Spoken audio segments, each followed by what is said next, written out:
Nikwara Ramogi kapok wadonjo weche mag tuke wadhi ane weche manyien ni riwruog jopuonj ma KUPPET osingo mar dhi e doho ka gikwedo migawo mar somo kuom teng'o lwet japuonj maduong' ma Mukumu Girls mogo. KUPPET wacho ni midhiero mar muoch tuo mane okelo tho mar ji 3 kendo weyo jopuonjre 600 kod tuo e skundno ok nyal kete wi japuonj achiel. Riwruogno dwaro ni migawo mar somo kod mano mar thieth onon wach ma Mukumu matut kendo kawo okang' mowinjore.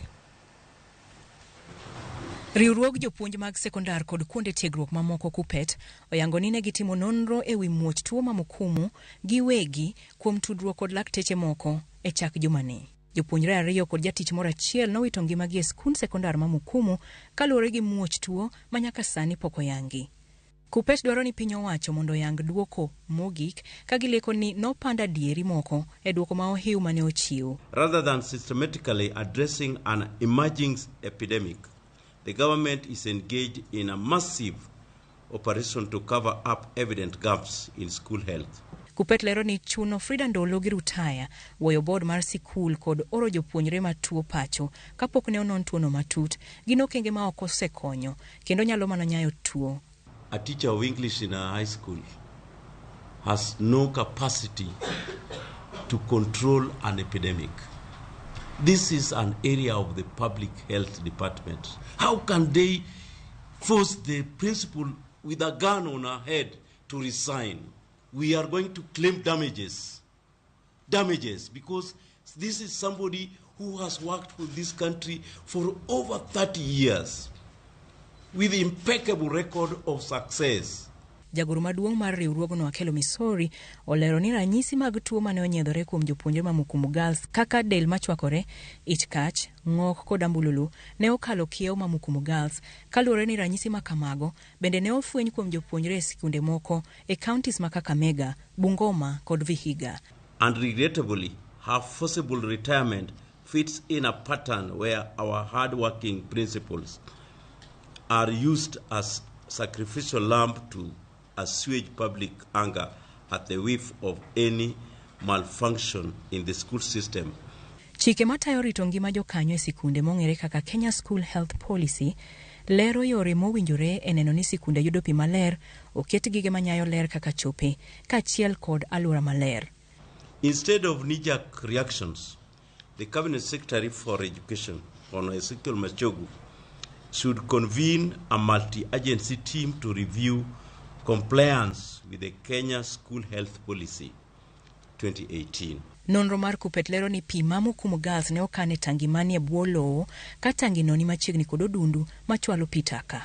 And what the experts have indicated is that the water which is at a lower gradient must have been affected by seepage of water from a sewer line where the pit latrines are coming down to where the water points are. This kind of thing is just a tip of the iceberg at Mukumu Girls. KUPPET bendo singo madhi e doho mar manyo ratiro ne japuonj mane owito ngimane Mukumu.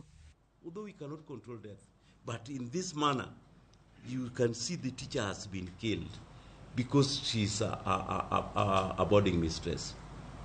So you think we can take this thing lightly? We must sue the ministry.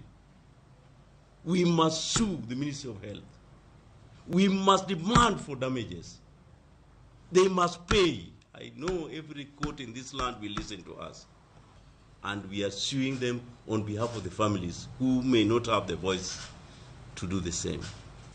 Riwruog KUPPET omedo ni tuoche mar ranyisi gi ket oselandore nyaka e skunde ma Butere Boys e kaunti ma Kakamega kod Hasoko Boys mayudore Bungoma, to migepe mag somo kod thieth noketo nyao e reso midhiero ma kamago.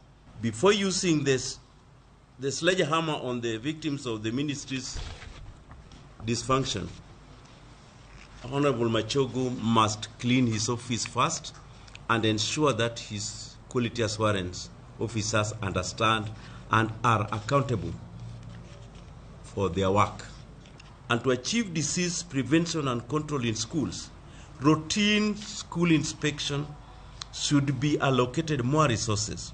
Laboratory investigation of key public health concerns should be part of routine school in. Medruok e kwan jopuonjre e sikunde mag piny owacho okelo pek e gige sikunde manitie. As it is today, Mukumu Girls has 2,028 learners. How could the Ministry of Education say that you must admit more than the number of students required in a school like Mukumu, whose capacity according to establishment is supposed to have only 600 students? When the school was compelled to admit under the 100% transition from primary to secondary school, was it enabled to have the requisite infrastructure in the school? KUPPET bende dwaro ni migao mar somo kod mano mar thieth onywak chenro mag nono chal mar sikunde kinde ka kinde mar geng'o midhiero kaka ma Mukumu. Ray Polo, Ramogi TV.